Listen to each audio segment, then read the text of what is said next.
تم نے ذرا تو میری عزت کا خیال کیا ہوتا افشین، میری بیٹی بھی اسی وجہ سے اس گھر میں نہیں رہتی۔ وہ بولے۔ سالار کہاں کھا جانے والی نظروں سے افشین کو دیکھ رہا تھا۔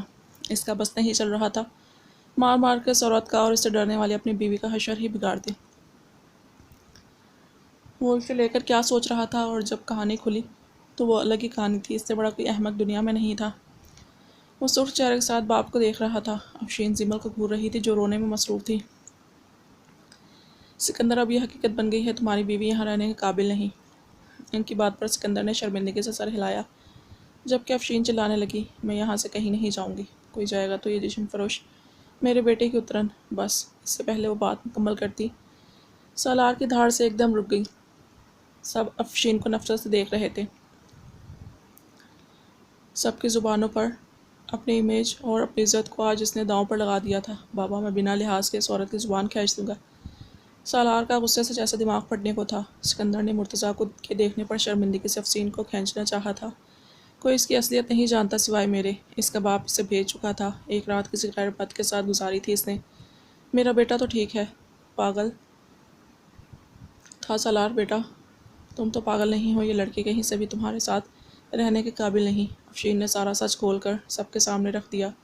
وہ سچ جس سے جمل اپنی جان چھڑانا چاہتی تھی، مگر افسوس کہ اس کی قسمت میں صرف رسوائی تھی۔ اس نے حیران ہونک کھڑے سب کے چہرے دیکھے۔ وہ کام ایسا تھا کہ زمین کھلے اور اس میں سما جائے۔ سالار سرخ نظروں سے اب بھی افشین کو دیکھ رہا تھا۔ اس نے آگے بڑھ کر زمل کا ہاتھ تھاما اور بنا کسی کی طرف دیکھے سالار مرتضیٰ ہاؤس کی جان بنا کسی دکھ کا دوسرا لفظ سنے وہاں سے نکلتا چلا گیا۔ وہ تینوں بھائی پل میں ہوش میں آئے تھے۔ سالار کے پیچھے دوڑے جو روتی ہوئی زمل کو گاڑی میں دھکیل کر خود بھی سوار ہو گیا تھا۔ پاگل ہو گئے ہو کبیر؟ کبیر بولا، اگر زمل کی جگہ بھابھی ہوتی تب بھی یہی کہتے۔ تم یہی سوچ رکھتے، میں بھی یہی کہ پاگل ہو گئے ہو تم تو۔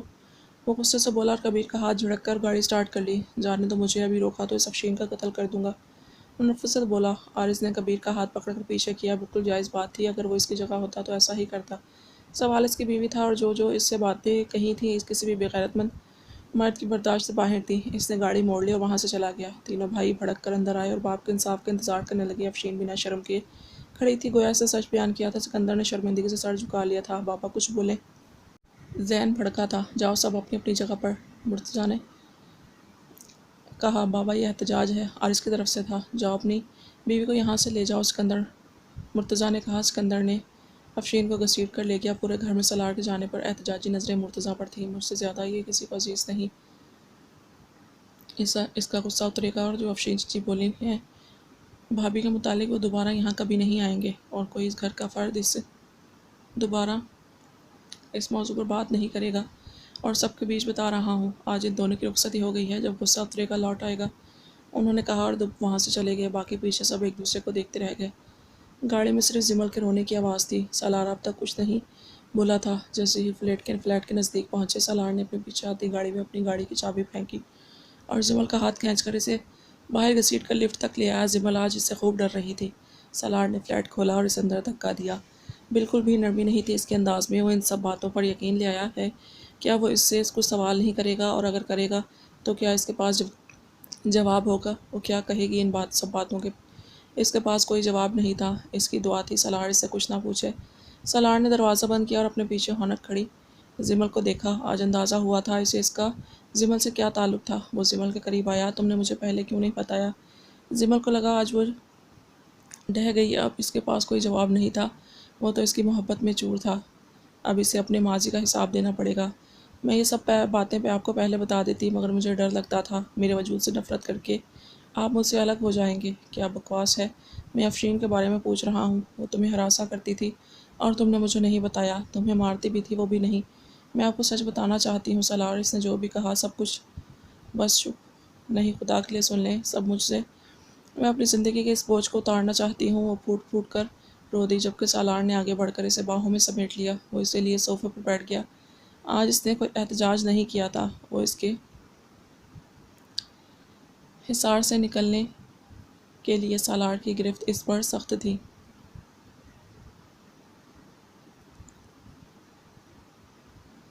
وہ شخص جس کو میں بیچی گئی تھی، اس کا نام سعید تھا۔ ابو نے پیسوں کے لیے مجھے بیچ دیا تھا۔ میری کوئی ماں نہیں تھی۔ مجھے پتہ بھی نہیں کون ہے وہ۔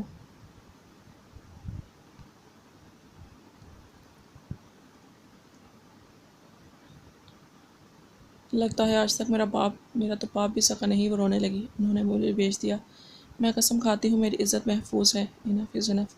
اریٹیٹ کرتی ہے مجھے تمہارا یہ رویہ۔ میں کچھ نہیں جاننا چاہتا، میں جانتا ہوں تم بالکل صاف، تمہارا کردار صاف ہے، تمہاری عزت پر کوئی حرف نہیں ہے، اور جو بھی ہے بات ہے اسے بتا کر منہ تڑوا لو گی اپنا۔ زمل اس کی طرف حیران نظروں سے دیکھنے لگی۔ اس رات کی ایک حقیقت ہے، اس کے ساتھ گزاری مل بولی۔ سالار نے اس کی جانب دیکھا اور اچانک اس کے بال مٹھی میں جکڑ کر پیچھے کھینچا۔ زمل کی کراہ نکلی تھی، جب میں تمہیں کہہ رہا ہوں مجھے کچھ نہیں جاننا، پھر کیوں مجھے ٹیز کر رہی ہو؟ اس نے غصے سے کہا۔ آپ کو واقعی مجھ پر یقین ہے؟ وہ سوال کرنے لگی۔ ہاں نہیں، مجھے اپنے پڑوسیوں پر یقین ہے، تمہارے ساتھ بیٹھا ہوں، تمہیں باہوں میں قید کیا، تو مطلب یقین بھی تم پر ہی ہے۔ وہ بولا تو زمل ایک دم اس سے دور ہوئی۔ سالار اس کو دیکھنے لگا۔ اس کے سر سے دوپٹہ اتر چکا تھا، لہراتے بال ادھر ادھر ڈھل گئے تھے، جو چھوٹے سے کیچر میں قید تھے اور ہاف اونچے تھے۔ ہر بات پر کیوں چڑھتے ہیں آپ؟ کوئی بھی بات آپ کے لیے بڑی نہیں ہے؟ وہ ذرا خفقے سے بولی۔ سالار کو لگا ایک دم جیسے اس کی ساری تھکاوٹ ختم ہو گئی، افشین کے کیے گئے عمل کو بھی جیسے وہ فراموش کر گیا۔ وہ کتنی پیاری تھی، آنکھیں اٹھا کر اس کو دیکھتی تھی تو مرد ہونے کے باوجود اس کا دل ہارٹ بیٹ مس کر رہا تھا، مگر اسی لیول کی بے وقوف لڑکی تھی۔ افشین جیسی فالتو عورت سے ڈرتی رہی تھی۔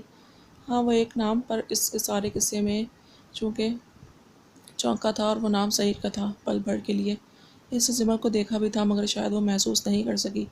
اسے اس پر یقین تھا ہر لحاظ سے، اور بالکل بھی ایسا نہیں چاہتا تھا زمل اپنے کردار کی صفائیاں دے۔ تمہیں بڑی بات بتاتا ہوں چلو، جس سے مجھے فرق پڑا ہے، اور لگ رہا ہے بہت زوروں شوروں سے فرق پڑا ہے۔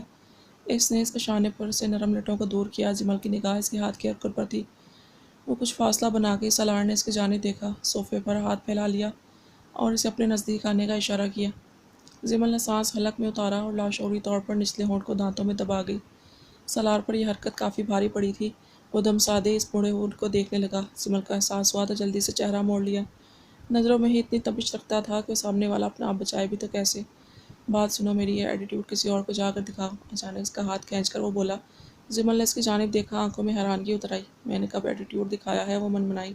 اس کے بازو کے حصار میں وہ قید ہو چکی تھی، بھلا اب یہاں سے نکل سکتی تھی وہ؟ دور بھی نہیں ہو سکتی تھی، جہاں تک سالار کے تیز کلون کی خوشبو اس کے ارد گرد پھیلنے لگی۔ پوچھو اب کون سی بات ہے؟ وہ اس کو سختی سے اپنی گرفت میں قید کر کے پوچھنے لگا۔ میں سے کیسے پوچھوں، آپ تھوڑا دور ہو۔ زمل نے اسے خود سے دور کرنا چاہا، جبکہ سالار نے اس کا سر تھوڑی سے پکڑ کر اونچا کیا اور اپنے بازوؤں پر رکھ لیا، جو کہ صوفے پر پھیلا ہوا تھا۔ اس طرح زمل کی گردن اس کے سامنے تھی، جبکہ سالار کی نظریں اس کی سہمی نظروں سے ہوتی۔ چہرے کا ایک ایک نقش جو تھی اب نیچے اس کی گردن اور گردن کی اوٹ موجود دل پر تھی۔ اس نے اس دل سے کھیلنا شروع کر دیا۔ زمل کے لیے سب بہت تھا، وہ کانپ اٹھی تھی۔ کچھ پوچھ رہا ہوں، پوچھو کیا بڑی خبر ہے؟ وہ آنکھیں نکالتا اس کی گردن پر چٹکی کاٹتا بولا۔ زمل کی سی نکلی اور اس نے جھٹکے سے سالار کو دور کیا۔ سالار کا قہقہہ ابھرا، جبکہ زمل اپنی بے ترتیب دھڑکنوں کو سنبھالنے لگی۔ بتا دیں ایسی کون سی خبر ہے آپ کے پاس؟ وہ ماتھے پر بل ڈالے پوچھنے لگی۔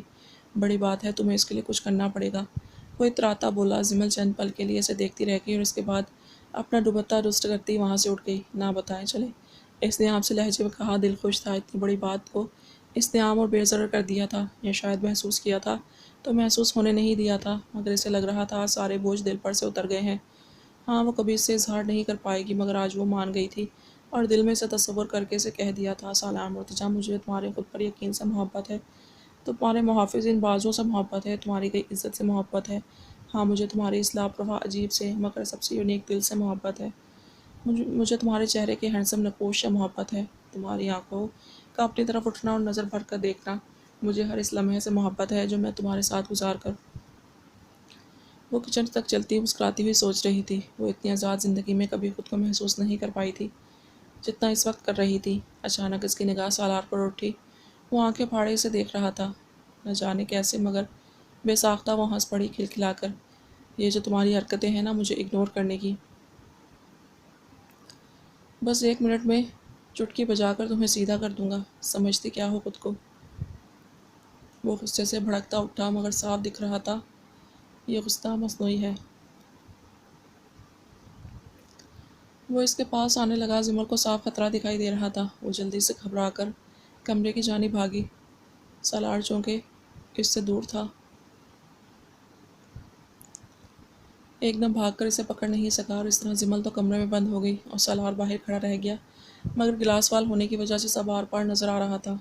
زمل مسکراتی نظروں سے اسے دیکھتی رہی، سالار بھی مسکراہٹ روکے اس کی مسکراتی آنکھوں میں دیکھنے لگا۔ بڑی بات میرے نزدیک یہ ہے، اس نے شیشے کے اس پار سے زمل کے چہرے کو چھوا تھا۔ زمل ہمہ گوش تھی، نگاہیں جیسے ایک پل کو بھی اس سے دور نہیں ہو رہی تھی۔ سالار نے شیشے پر ہی اپنا لمس چھوڑا، حالانکہ وہ اس سے دور تھی، شیشہ بیچ میں حائل تھا، پھر بھی وہ شرما گئی۔ مجھے تم سے محبت ہے، وہ بولا، لہجہ مدھم تھا مگر پرسوچ تھا۔ ایک سرسراتی لہر زمل کے وجود میں دوڑی اور پلکیں جھکتی چلی گئیں۔ تمہاری آنکھوں سے، تمہارے ہونٹوں سے، وہ خمار آلود نظروں سے اسے دیکھنے لگا، تمہارے سرخ آنچل سے۔ وہ مسکرایا، زمل بھی مسکرا دی، اور تم پر فرض ہے تم بھی اس کی قدر کرو، یو نو آئی مین، پاکستان میں سب سے ہینڈسم بندے سے محبت کرو، وہ بولا۔ لہجہ اطراحٹ سے بھرپور تھا۔ زمل ہنس دی۔ بس پاکستان، وہ اس کے شیشے پر رکھے ہاتھ پر دوسری طرف سے خود بھی اپنا ہاتھ اسی جگہ پر رکھتی بولی۔ سالار نے آئی بروز گائی، تم یہ دروازہ تو کھولو، تمہیں اچھے سے بتاتا ہوں سب۔ وہ ہینڈل ہلانے لگا۔ بھوک لگی ہے مجھے، اس نے واضح لفظوں میں کہا۔ حکم سر، آنکھوں پر شوگر بیبی، وہ آنکھیں مارتا بولا اور خود ہی اپنی بات سے محظوظ ہوا۔ خیر بیبی شوگر کا مطلب کم از کم سامنے کھڑی لڑکی نہیں جانتی تھی۔ زمل شرما سی گئی، وہ مزید محظوظ ہوا، مگر یہاں پر کوئی بھی چیز آپ کو بنا محنت کے نہیں ملے گی، میرے ساتھ رہنا ہے تو ہر پل ہارڈ ورک میں مشغول رہنا ہوگا۔ ایسے ہی تمہارا شوہر اتنا امیر نہیں ہے، 2 منٹ میں اپنے باپ کو گھر چھوڑنے کی دھمکیاں دیتا ہے، وہ بولا۔ زمل اسے سمجھ نہیں سکی، وہ اس کی آنکھوں میں الجھن سے اندازہ لگا گیا۔ کھانا تمہیں ایک شرط پر ملے گا، جب تم خود میری خوراک بنو گی بکری۔ وہ پھر سے ایک آنکھ دبا گیا، زمل کے ماتھے پر چھوٹے چھوٹے بل پڑے۔ آپ بہت خطرناک ہیں، کھانے کے لیے بھی آپ کی منتیں کرنی پڑیں گی، وہ بولی، منہ پھول سا گیا۔ یس بیبی، میں شاور لینے جا رہا ہوں، شرافت سے باہر نکلو، وہ تیوری چڑھا کر بولتا اور خود دوسرے روم میں چلا گیا۔ زمل کو 1% بھی اس آدمی پر یقین نہیں تھا، تبھی تھوڑی دیر یوں ہی کھڑی رہی، اور جب 5 منٹ گزر گئے اس نے ہینڈل گھمایا اور وہ باہر آ گئی۔ باہر آتے ہی وہ سوچ رہی تھی کھانا کیا کھانا ہے، کیونکہ ناشتے کا وقت تو نکل گیا تھا۔ ابھی وہ یہی سوچ رہی تھی کہ اچانک دروازہ کھول کر وہ اس کے نزدیک آیا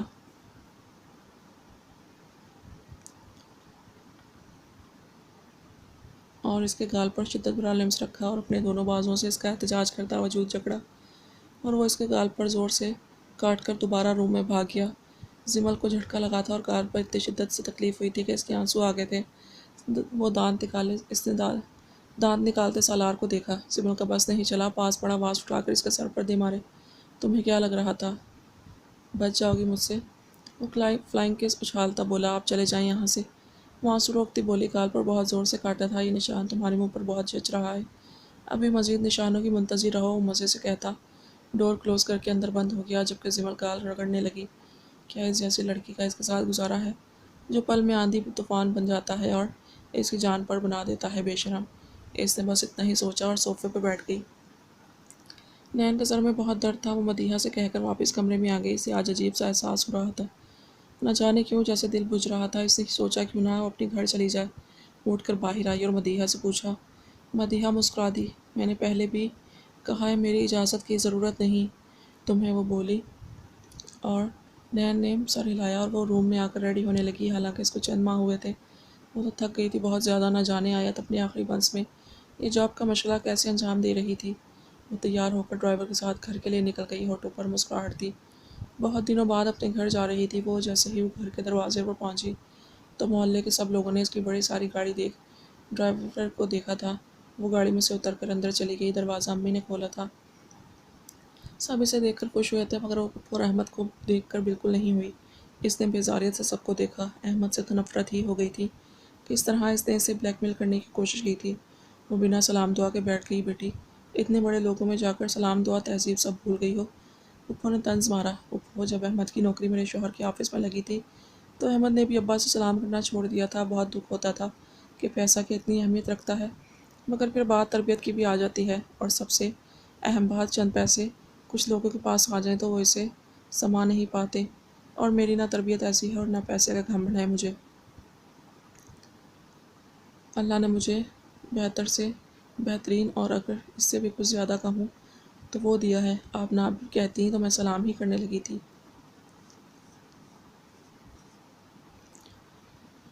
خیر کیسے ہیں آپ؟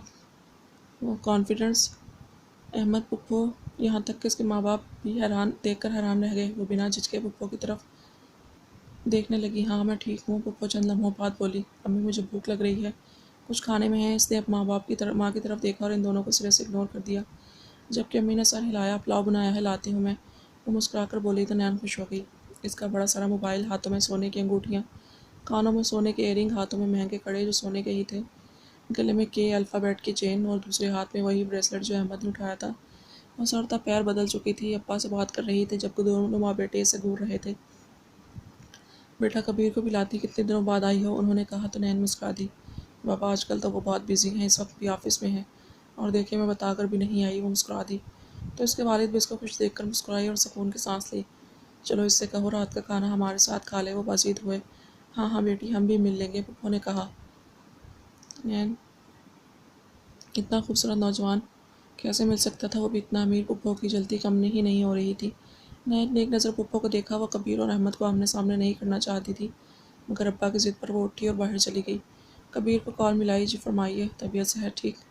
کبیر خوش مزاجی سے بولا۔ جی میں ٹھیک ہوں، آپ کیسے ہیں؟ آپ نے صبح ناشتہ بھی نہیں کیا تھا، کچھ کھایا ہے؟ وہ فکر کرنے لگی۔ تم آ جاؤ سامنے، تمہیں کھا جاؤں گا، کبیر موڈ میں بولا تھا۔ لگتا ہے کام شام نہیں ہے کوئی؟ نین ہنس دی۔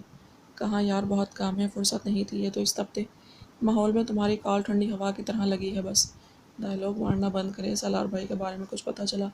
نین نے پوچھا۔ ہاں وہ اپنے فلیٹ میں ہیں، کبیر بولا۔ پھر وہ کب آئیں گے؟ جب اس کا غصہ ٹھنڈا ہو جائے گا، اور ویسے بھی وہ اپنے جان میں رخصت ہی کر گیا، یہاں بابا نے کہہ دیا۔ اب تمہیں کیا لگتا ہے کسی کو انہیں ڈسٹرب کرنا چاہیے؟ کبیر بولا تو نین ہنس دی۔ شرم کریں، آپ دونوں تو کسی بات کا لحاظ نہیں رکھتے، سمل پر ترس آ رہا ہے مجھے تو، نین نے کہا۔ تم خود پر کھاؤ ترس، وہ بولا۔ اچھا بات سنیں، میں یہاں امی کے گھر آئی ہوں، بہت دن ہو گئے تھے، مجھے ان کی یاد آ رہی تھی۔ وہ بتا گئی۔ کچھ ڈر بھی لگا، ہو سکتا ہے اسے اچھا نہ لگے۔ اوکے پھر، وہ نارملی بولا۔ نین مسکرائی۔ تو آپ بھی آ جائیں،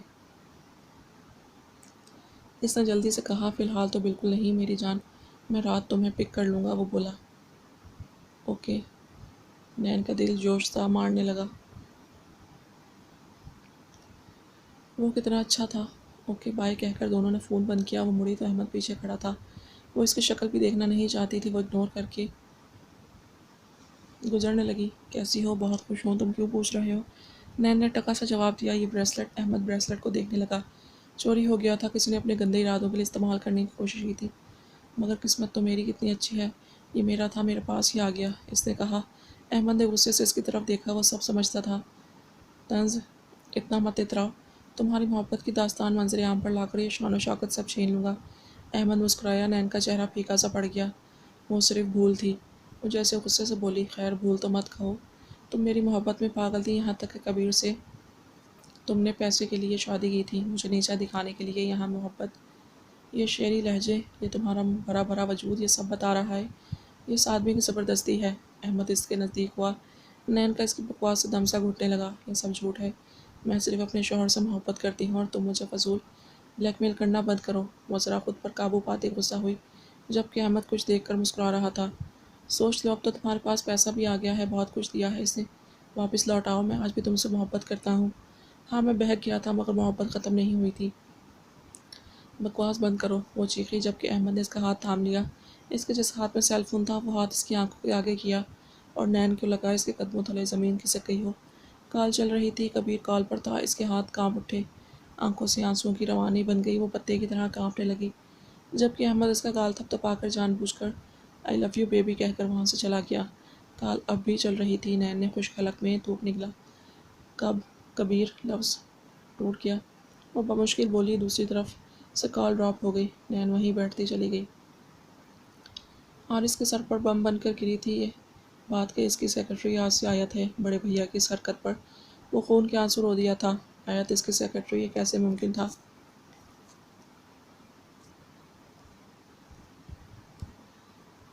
جبکہ آج خود سن سی تھی۔ اس نے کبیر کو صاف انکار کر دیا اس کام سے۔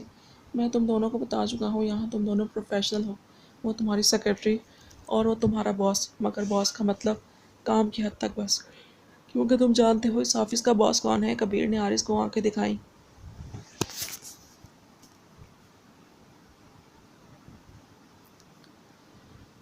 مگر یہ میرا کام کیسے کرے گی؟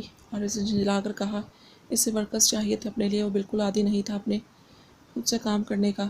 آپ کے لیے مسٹر عارض ایک ورکر بھی کافی ہے، پوری آفس میں سب باسز ہیں، آپ کے پاس سیکرٹری ہے، آپ کی ٹیم اب کسی اور کام میں ہے، مس آیت آپ کے ساتھ ہے۔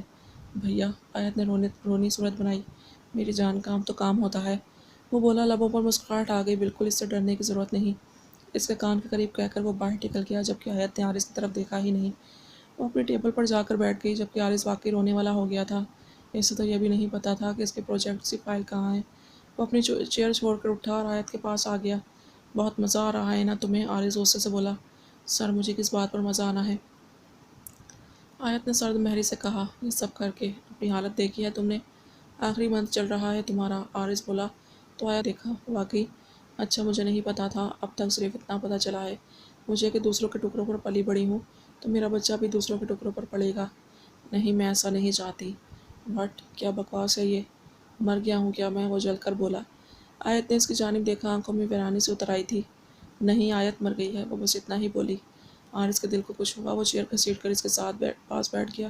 آیت، وہ سب جو میں نے کہا، میں بڑے بھیا کے پاس چلی جاتی ہوں اگر آپ کے پاس میرے لیے کوئی کام نہیں۔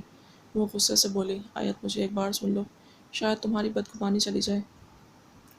عارض نے اس کا ہاتھ پکڑا، جسے آیت نے جھٹکے سے چھڑایا۔ میں مر جاؤں گی مگر آپ کے بارے میں دوبارہ اچھا کبھی نہیں سوچوں گی۔ تو بدگمانی کیسی؟ وہ سر جھٹک کر اپنے آنسو اندر اتارتی بولی۔ آیت، کوئی مجھے نہیں سمجھ رہا، پلیز تم تو سمجھو۔ عارض، میرا بھی کوئی نہیں تھا یہاں، لہجہ بھیگ گیا، وہ ٹوٹ سی گئی۔ دور دور تک میرا کوئی نہیں تھا عارض، اچانک وہ چیخی۔ عارض اس کا چہرہ تھام گیا، دور ہو جائے مجھ سے۔ آیت نے اس کا ہاتھ دور کیا اور چیئر چھوڑ کر اٹھی۔ تم پینک مت ہو، طبیعت خراب ہو جائے گی، وہ بولا لہجے میں۔ محبت ہی محبت تھی۔ انف عارض، انف، وہ چیخی۔ ہنسیانے سے کیفیت میں اس سے دور ہوئی۔ میں نے سوچا اگر عارض کسی اور کے ہو گئے تو میں مر جاؤں گی، مگر نہیں، میں اتنی ڈھیڑ جان تھی، میں نہیں مری، جبکہ عارض تو میرے تھے ہی نہیں۔ پھر سوچا عارض میرا عشق ہے۔